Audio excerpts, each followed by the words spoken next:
오늘 우리에게 주신 하나님의 말씀입니다. 로마서 14장 7절에서 9절입니다. 신약성경 258조 로마서 14장 7절에서 9절 말씀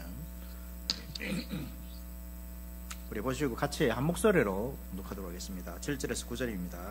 시작. 우리 중에 누구든지 자기를 위하여 사는 자가 없고 자기를 위하여 죽는 자도 없도다. 우리가 살아도 주를 위하여 살고 죽어도 주를 위하여 죽나니 그러므로 사나 죽으나 우리가 주의 것이로다. 이를 위하여 그리스도께서 죽었다가 다시 살아나셨으니 곧 죽은 자와 주가 되려 하심이라. 아멘.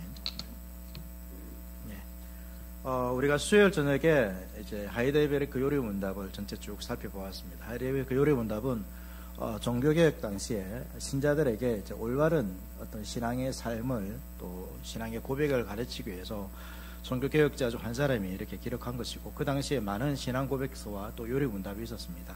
그런 것이 있는데, 이 하이델베르크 요리 문답은 총 129문답으로 되어 있고, 이것을 이제 52조 동안, 그러니까 1년이죠. 1년 동안 1년 안에 계속해서 반복해서 가르치도록 이렇게 계획해서 짠 것이 이제 하이델베르크 요리 문답입니다.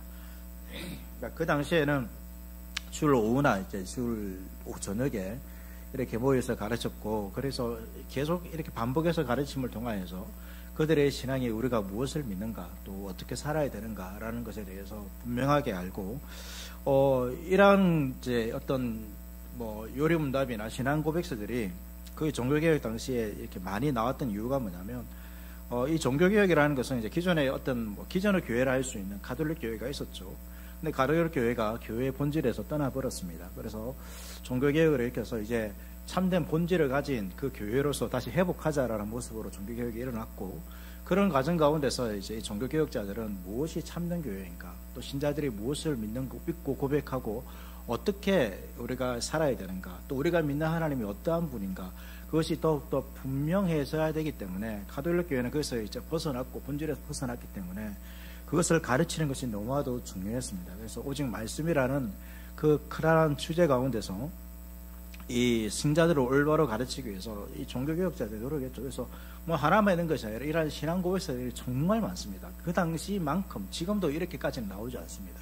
그 당시만큼 이 사랑 성도들을 가르치기 위해서 나왔던 신앙 고백서와 또 교리 문답서가 이 당시에 거의 나오고, 지금도 우리는 그것을 받아서 이어 쓰고 있고, 그리고 그 당시가 정말로 종교개혁과 가톨릭과 이제 이런 개신교 사이에서의 어떤 그 충돌 가운데서 올바르게 가르치기 위해서 어떤 치열한 환경 가운데서 이것들이 기록되었고, 이것을 기록하면서 하이델베르크 요리문답서 같은 경우는 도망 다니면서 기록했습니다. 그래서 어떤 한 제후가 이 기록한 사람들을 보호해 주어가지고 이렇게 기록할 수 있었지. 그러니까 이런 것들을 기록하는 것이 가톨릭에서는 잡아서 죽이기도 하고 여러 박해도 있었으며, 또 웨스트민스터 신앙고백서 가운데는 이제 이런 종교적인 박해도 있겠지만 또 국가 간의 이러한 다툼 가운데서 어떻게 이제 우리가 신앙생활을 해야 되는가, 이러한 부분들이 그러니까 정말로 세세하게 우리가 알고 있는 건 소요리 문답, 대교리 문답 이런 게 있지만 신앙 고백서가 이제 기본입니다. 기본 있고, 그것을 가르치기 위해서 이 성인들을 위해서 대요리 문답이 있고, 또 이제 학생들을 위해서 소요리 문답이 있습니다. 그래서 이 세세하게 정말 필요한 것들이 다 기록되어 있습니다. 그래서 우리가 그 당시에 이러한 전통들이 오늘날 좀 많이 사라졌고, 또 그러한 사라진 것으로 인하여서 우리가 예수 그리스도를 믿는데, 그러니까 우리가 믿는 이 신앙이 어떻게 보면 잘 통일되지 못하고 있습니다. 각각의 신앙이 있는 것처럼, 또 이 목사님들도 이제 이러한 전통 가운데 서지 않고 그냥 여러 가지 주장에 의해서 자신이 맞는 어떤 스타일이 있는 것 같아요. 그래서 그 주장에 따라서 이렇게 이제 이 교회 같은 교회지만 마치 같지 않은 교회처럼 이렇게 이제 되어버리는 이러한 일들이 있었습니다. 그렇지만 처음 종교개혁 당시 이때도 나누어지기로 했지만, 그러나 분명하게 어느 정도 통일되는 종교개혁자들이 가지고 있는 그러한 어떤 신앙 고백들이 있었다는 것이 중요하고, 그러한 것들이 우리의 신앙에서 제일 중요합니다. 그래서 우리가 믿게 되면 우리가 무엇을 믿는가, 무엇을 고백하는가, 이것을 아는 것이 너무나도 중요하고, 이것이 성경인데요. 결국 성경인데, 성경을 통하여서 이것을 그냥 쭉 배우게 되면 좀 이제 그러니까 이 방대하기 때문에 잘 이해하기 힘듭니다. 그래서 그것을 정리한 것이 뭐냐면 요리 신앙 고백 쓰고 교리 문답 쓴 거죠. 그래서 이것을 배움을 통하여서 우리가 무엇을 믿는가를 알게 되고, 또 그것을 통하여서 성경을 보고 더 확증하게 되고, 그러한 일들이 계속해서 우리의 신앙 가운데서 반복되게 일어나야 되고 한국 교회 가운데 또 계속해서 이어져야 되는 것이죠. 말씀드린 것처럼 이런 종교개혁 전통을 따라서 다른 신앙을 제대로 배우지 않으면, 그러니까 우리가 왜 종교개혁 전통을 따르냐, 우리의 개신교가 이 종교개혁에 의해서 나타났기 때문입니다. 그래서 여기서 뭐 다른 어떤 다른 격까지 다른 길은 아니지만 닦아지러 갈 수 있지만, 그러나 그 전통에 대해서는 분명히 알아야 되고, 또 그 부분에서 알고 우리가 비판해야지, 그러한 것들도 알지 못한 채 우리가 다른 것들을 이야기하게 되면 오히려 우리는 지금 어떤 무엇이 전통인지 무엇이 근본인지를 잘 알지 못한 채 여러 다른 생각들이 그냥 우리의 중심에 있는 것이죠.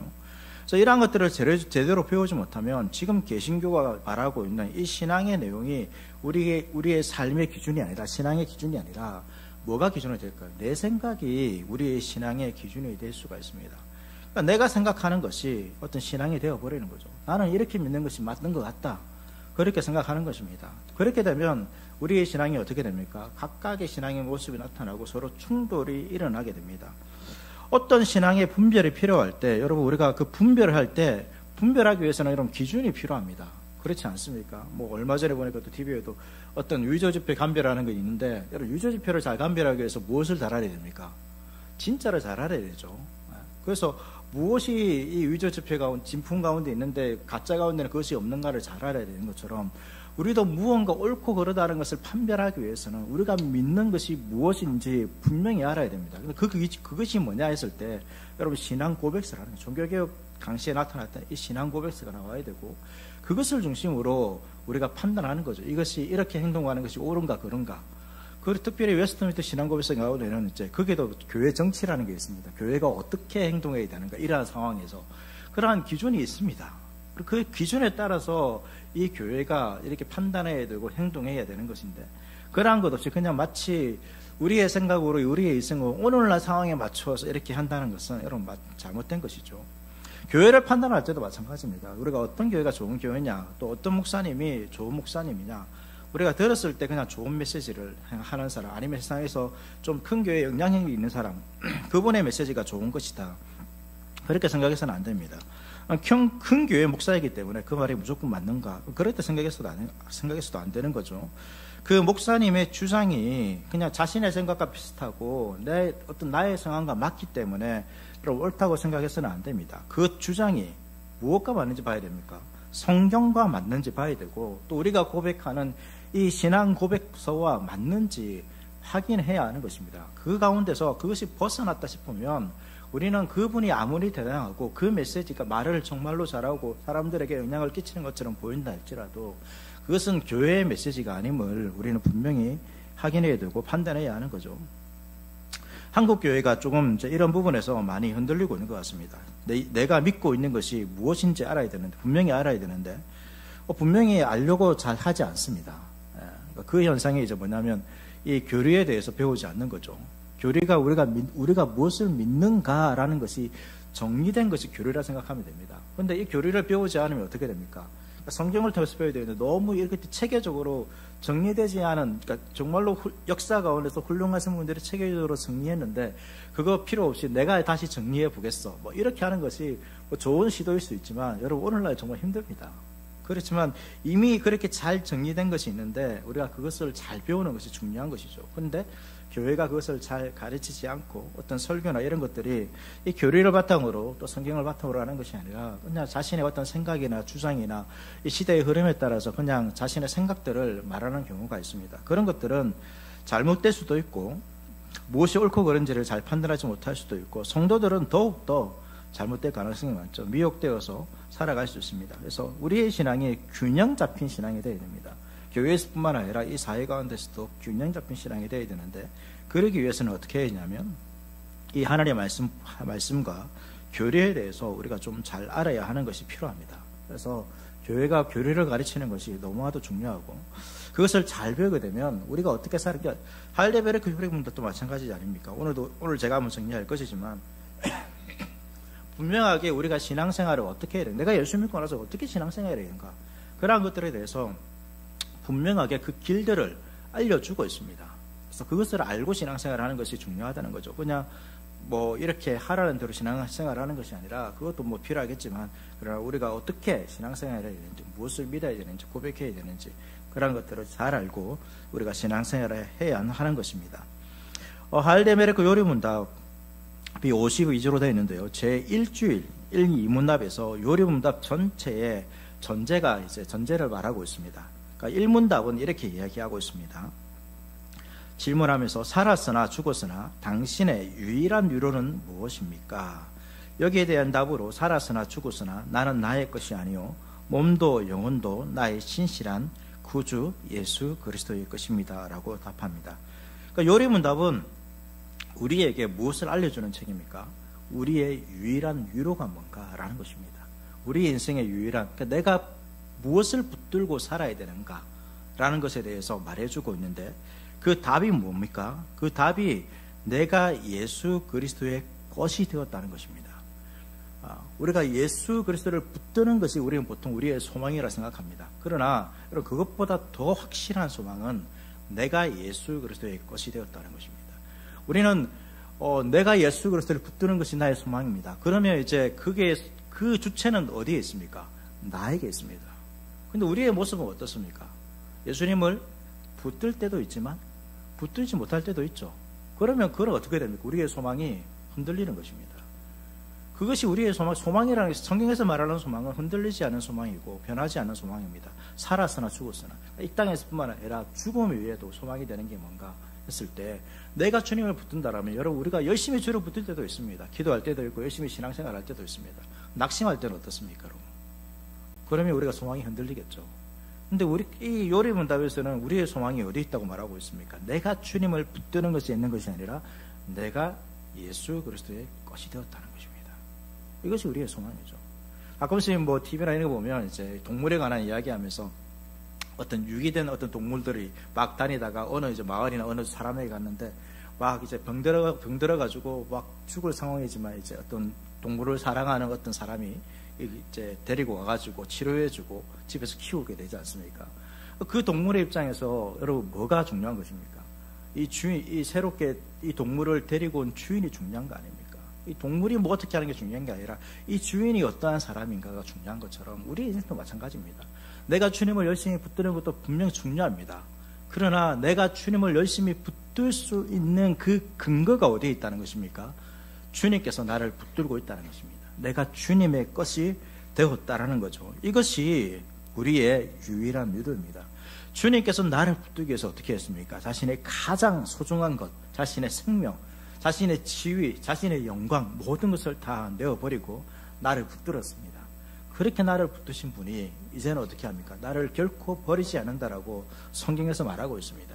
내가 주님을 혹이나 모른다 할지라도 주님은 나를 버리지 않는다라고 말하는 것입니다. 그것이 우리의 위로라는 거죠. 그것 외에는 여러분 우리의 참된 위로가 없습니다.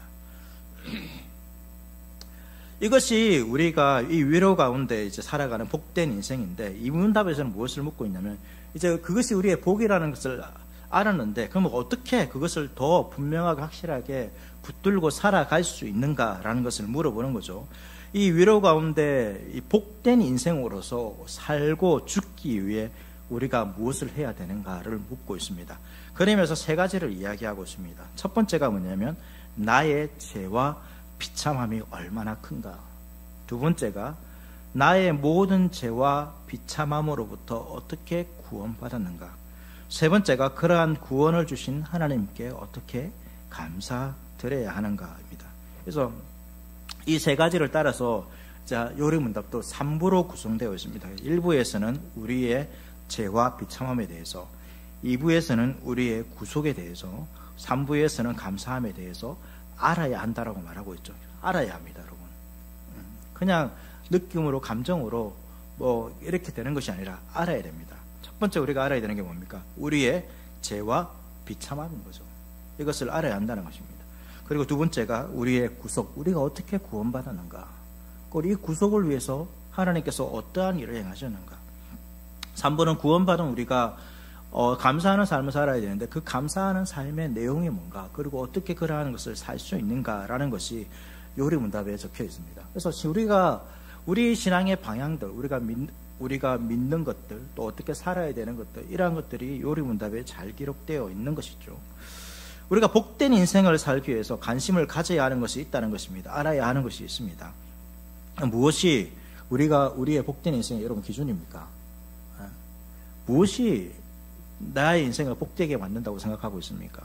그러니까 제가 바라는 것은 이 땅의 것들이 우리의 기준이 되지 않기를 바랍니다. 이 땅의 것들은 결코 우리의 위로가 될 수 없습니다. 이것을 붙들고 살아가는 사람들은 그것 때문에 사라질 것입니다. 이 땅의 뭐 권력이라든지 아니면 이 땅의 명예라든지 돈이라든지 학벌이라든지 지위라든지 뭐 이 땅의 어떤 성공이라든지 뭐 경제가 될 수도 있고 정치가 될 수 있고 아니면 뭐 어떤 나라들이 될 수 있고 어떤 인물이 될 수 있습니다.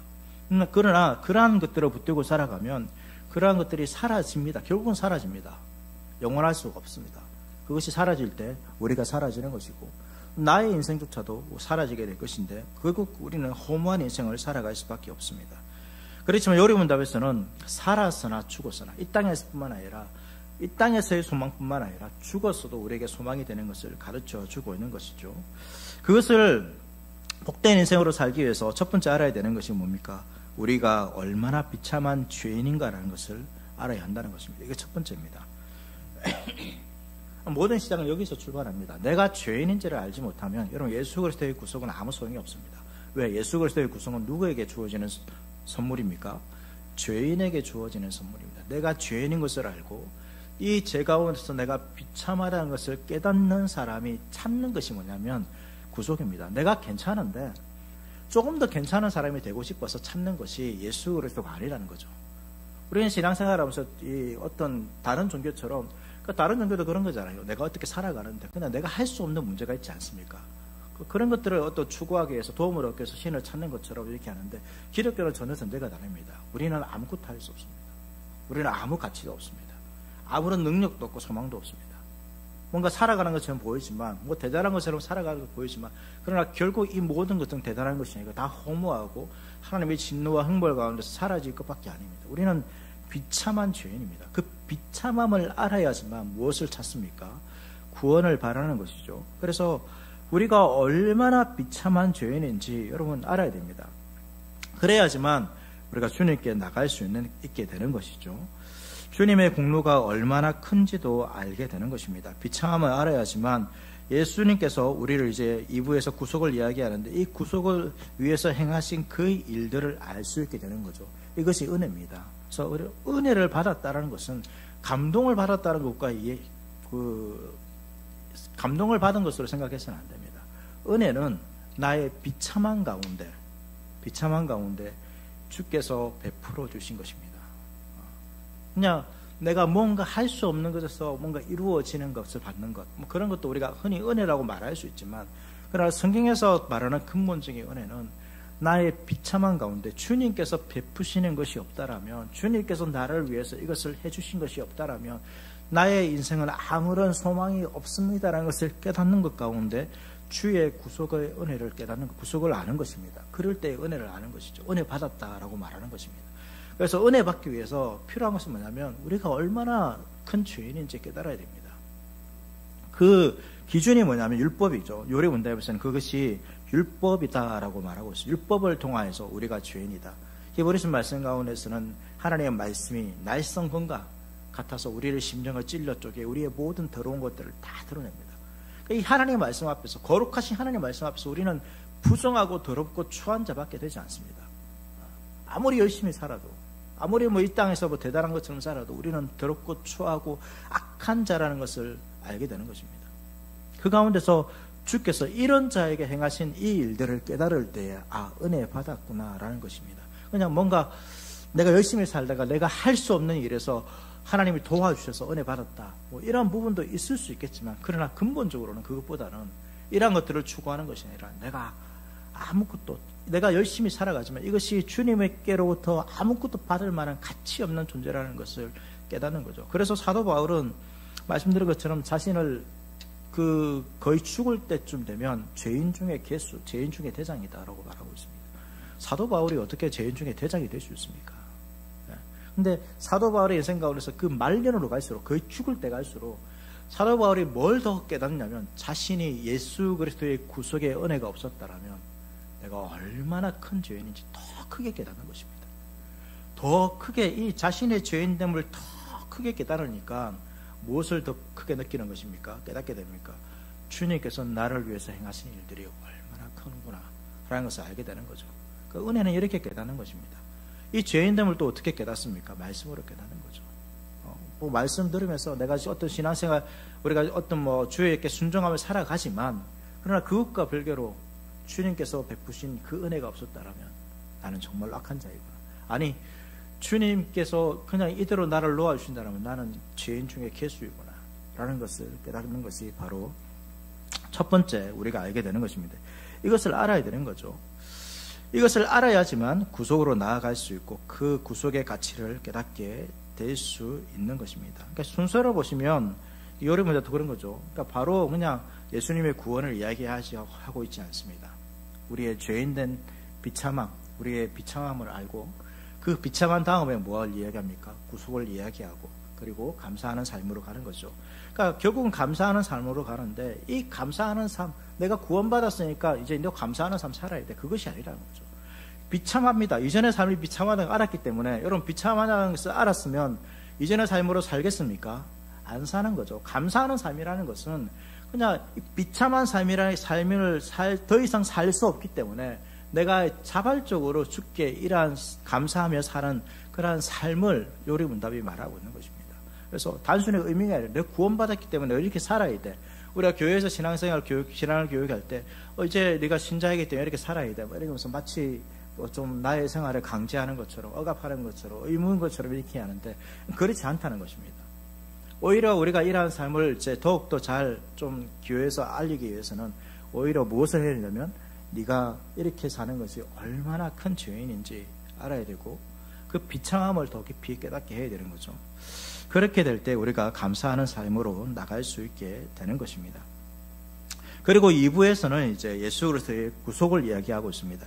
그러니까 우리가 비참하다는 것을 깨달았습니다. 깨달았으면 어떻게 됩니까? 여기서 어떻게 벗어날 수 있는가?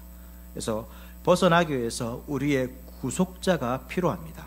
구속자가 예수 그리스도라는 것을 이야기하고 그리고 나서 이 구속자를 믿어야 한다라고 말하고 있습니다.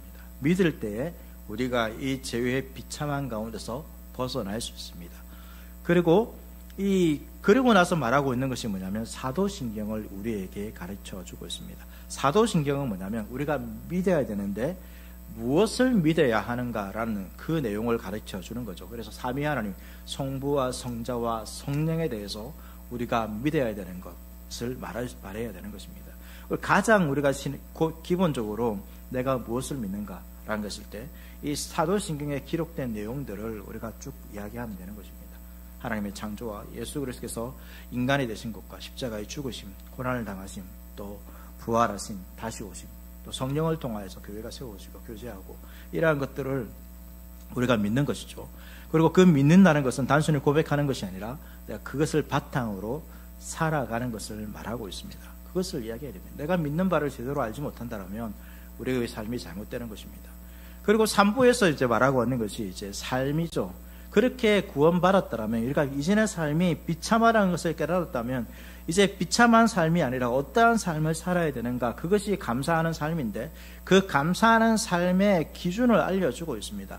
내가 구원받았고 내가 하나님께 감사하는 삶을 살아야지 해서 내 마음대로 살아서는 안 된다는 거죠. 감사하는 삶의 기준도 하나님께서 우리에게 알려주셨습니다. 왜? 우리는 이미 죄인이 되었기 때문에 우리의 삶에는 여러 가지 잘못된 올바르지 않은 부분들이, 거룩하지 않은 부분들이 있습니다. 그래서 하나님께서 우리가 어떻게 살아야 되는가라는 것을 알려주셨죠. 그 내용이 뭐냐면 바로 십계명입니다. 십계명.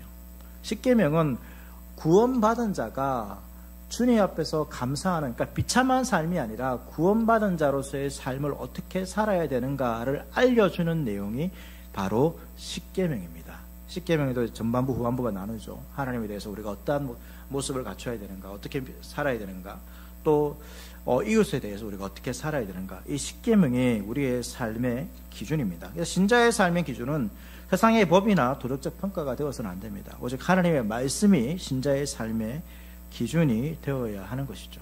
십계명은 십계명의 삶을 살아야 됩니다. 이 사회에 살아가면서 십계명을 벗어난 어떤 사회의 삶. 그러니까 종교가 가끔씩 어떤 뭐 역사 가운데 그렇죠. 뭐 십자군 전쟁 이런 것들도 다 폭력으로 나타날 때가 있습니다. 그냥 자신의 어떤 종교의 어떤 모습을 드러내기 위해서 이렇게 하는데, 그러나 그것을 드러내는 모든 기준도 이 십계명을 바탕으로 돼야 됩니다. 여러분, 우리가 전도하는 거 중요합니다.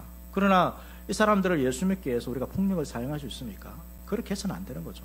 그러나 과거에 그러한 모습도 있었습니다. 그러나 우리는 이 십계명에 따라서 하나님께서 세상을 사랑하는 방식에 따라서 우리가 살아야 되는 것이지, 그렇지 않은 방식으로 우리가 세상을 대한다라면 우리는 옳지 않은 거죠. 그런 부분에서 우리는 더 어떻게 보면 십계명의 어떤 이제 도덕적 기준은 세상의 기준보다 훨씬 더 높습니다. 훨씬 더 높죠.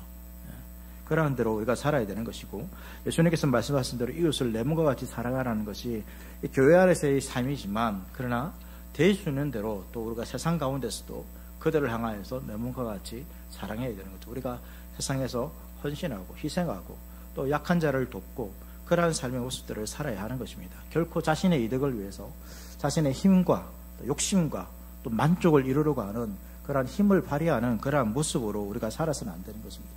직장에서 여러 관계가 있겠죠. 그러한 모습들이 뭐 성경에 나오지 않습니까? 내가 높은 위치에 떼가지고 그 힘을 가지고 자신의 권한을 넘어서는 그러한 일들을 했더라면 여러분, 그것들은 다 잘못된 것입니다. 성경에서 말하고 있는 것이 아닙니다. 그러한 기준들을 이야기하고, 그런데 문제가 무엇입니까? 이 십계명 기준이 어떻게 보면 참 높죠. 그렇지 않습니까? 그러기 위해서 이제 이것이 우리가 감사하는 삶인데, 우리에게는 이거 살 힘이 없습니다. 그래서 무엇이 필요한 것입니까? 주의 능력이 필요하고, 주님께서 그렇게 살도록 하기 위해서 우리에게 가르쳐진 것이 뭐냐면 주기도문입니다. 기도라는 거죠. 우리는 기도를 보통 나의 어떤 뜻, 나의 어떤 생각들이 이루어지기를 바람으로써 우리가 기도하는 경우가 많습니다. 하나님, 주님 이런 것들을 이루어주십시오. 우리의 자녀들이 이렇게 되게 해주십시오. 어떤 이 땅에서의 어떤 일들과 관련해서 이렇게 성취되는 것들을 기도할 때가 참 많습니다.